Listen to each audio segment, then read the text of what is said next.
அட்டகாசமான அரசியல்வாதியாக அதிரடி பயிற்சி பட்டறை பியூர் பாலிடிக்ஸ். அடுத்த வகுப்புகள் விரைவில் ஆரம்பம். தொடர்புக்கு 7388242442.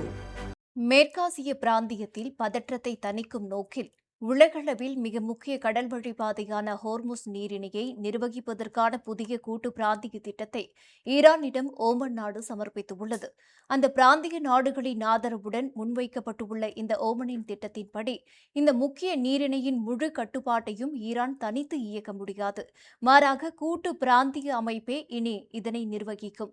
தென்கிழக்கு ஆசியாவில் உள்ள மலாக்கா நீரிணையின் பாதுகாப்பு முறையை அடிப்படையாக கொண்டு இந்த திட்டம் வடிவமைக்கப்பட்டுள்ளது.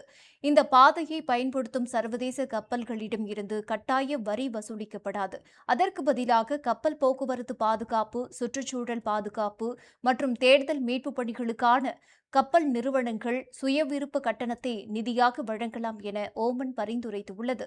தற்போது ஈரான் மீதான வான்வழி தாக்குதல்களை அமெரிக்கா திடீரென நிறுத்தியுள்ள சூழலில் இந்த தூதரக பேச்சுவார்த்தை பெரும் முக்கியத்துவம் பெற்றுள்ளது.